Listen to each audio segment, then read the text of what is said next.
నమస్తే అందరికీ.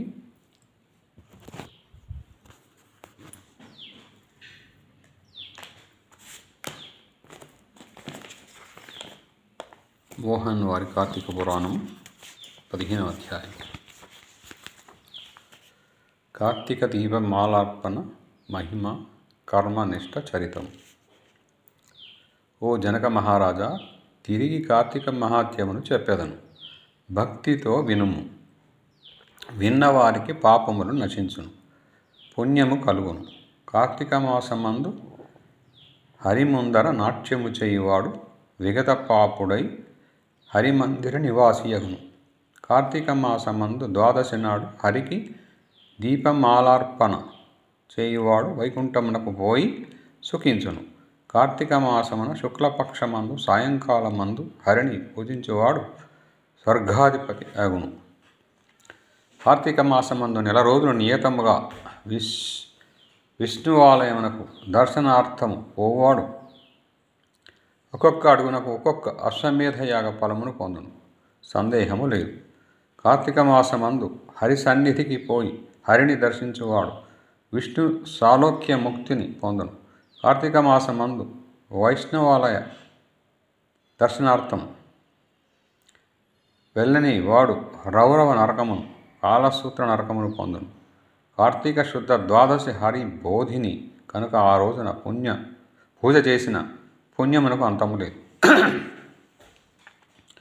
కార్తీక శుక్ల ద్వాదశి నాడు బ్రాహ్మణులతో కూడి భక్తితో హరిని గంధములతోనూ పుష్పములతోనూ అక్షతలతోనూ ధూపముతోనూ దీపములతోనూ అద్య భక్ష నైవేద్యములతోనూ పూజించువాని పుణ్యమునకు మితి లేదు.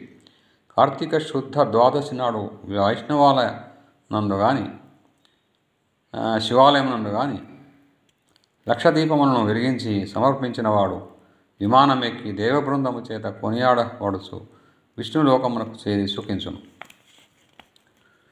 కార్తీక మాసం నెల రోజులు దీపము పెట్టలేనివాడు శుద్ధ ద్వాదశి నాడును చతుర్దశి నాడును పౌర్ణిమ నాడును 3 రోజులు పెట్టవలను. కార్తీక మాసమందు దేవసన్నిధిలో ఆవు పాలు పెతుకున్నంత కాలం దీపము ఉంచిన ఎడల పుణ్యవంతుడగును.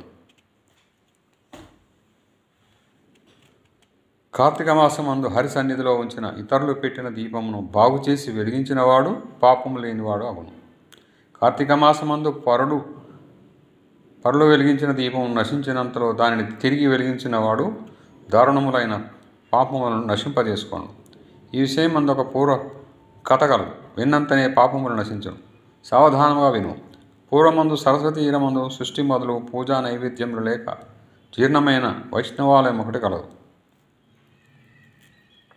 కార్తీక స్నానార్థం కర్మనిష్ఠుడను యతీశ్వరుడు ఆ సరస్వతి నది తీరమునకు వచ్చాను.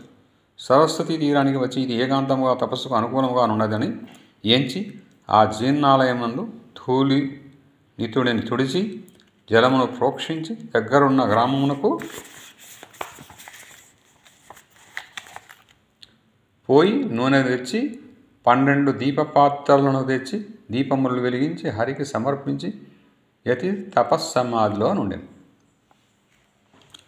యతీశ్వరుడు ఇట్లు చేయుచుండగా కార్తీక శుద్ధ ద్వాదశి నాటు రాత్రి ఒక ఎలుక ఆహారం కొరకు తిరుగుచు విష్ణువునకు ప్రదక్షిణము చేసి మెల్లగా దీపముల సన్నిధికి చేరెను. ఎలుక వచ్చి తన తోడనే జ్వాల తగ్గిపోయి కేవలం ఒత్తితో జూడి ఉన్న పాత్రను చూసి దాని దగ్గరను జ్వాలతో నిండిన వర్తిని చూసి అందున్న నూనెను భక్షించి దానిని తీసుకొని జ్వాల లేని వర్తిని కూడా గ్రహించవలను. అంతలో జ్వాలతో ఉన్న వర్తి సంపర్కం వలన జ్వాల లేని వర్తియు మండెను. రెండును వెలుగుగా వేడి చేత నూనె త్రాగుటకు వీలు లేక విడిచెను. కార్తీక శుద్ధ ద్వాదశి నాడు హరిసన్నిధిలో యతీశ్వరుడు వెలిగించిన దీపమునకు నశించిన దాని ఎలుక తిరిగి వెలిగించినది. తర్వాత పూర్వ పుణ్యవర్షము చేత ఆ రాత్రి అచటనే మృతి నొంది ఎలుక దేహమును వదిలి దివ్య దేహదారి యాయను. అంతలోనే యతి సమాధిని విడిచి ఆ పూర్వ పురుషుని చూచెను. చూచి నీవెవడవు, ఇచ్చడికి ఎందుకు వచ్చి అడిగాను.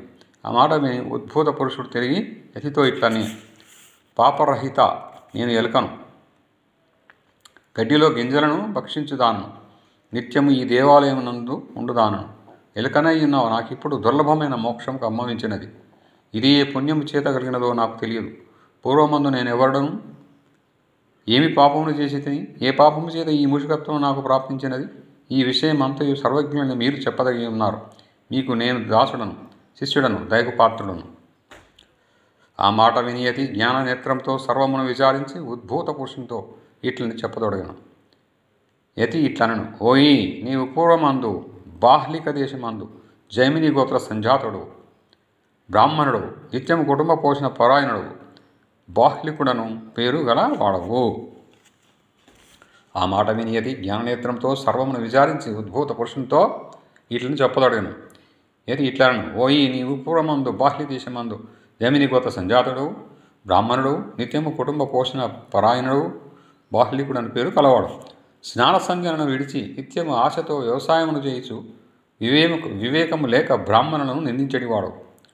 దేవపూజలను వదిలి నిత్యము శ్రాద్ధ భోజనమును తినుచు భోజనము నిషిద్ధ దినములందును రాత్రింబగళ్ళు భుజించుచున్నవాడు. స్నాన సంధ్యాన వందన తపస్సులను చేయువారిని నీ చూసి నవ్వుచూ నిందించువాడు. నీకు సుందరి అయిన భార్య ఉండేది. ఆమెకు సహాయం కొరకు నిరంతరము శూద్రస్త్రీని ఇంటి వద్ద పనులకు ఉంచుకొని మతిహీనుడవై నిరంతరము దానితో మాట్లాడుచు దానిని తాకుచు హాస్యములాడుచు దానిని పోషించుచు ఉండి నీ పిల్లలకు దాని చేత అన్నము పెట్టించుచు కన్యను అమ్ముకొనియు శూద్రులకు చల్ల పెరుగు పాలు నెయ్యి అమ్ముకొనియు ధనార్జునవాడి ఉంటివి. ఈ ప్రకారంగా బహుద్రవ్యమును సంపాదించి ఆ ద్రవ్యమును భూమి అందు దాచి చివర మృత్యునందితివి. ఇట్టి పాతకముల చేత నరకం అనుభవించి తిరిగి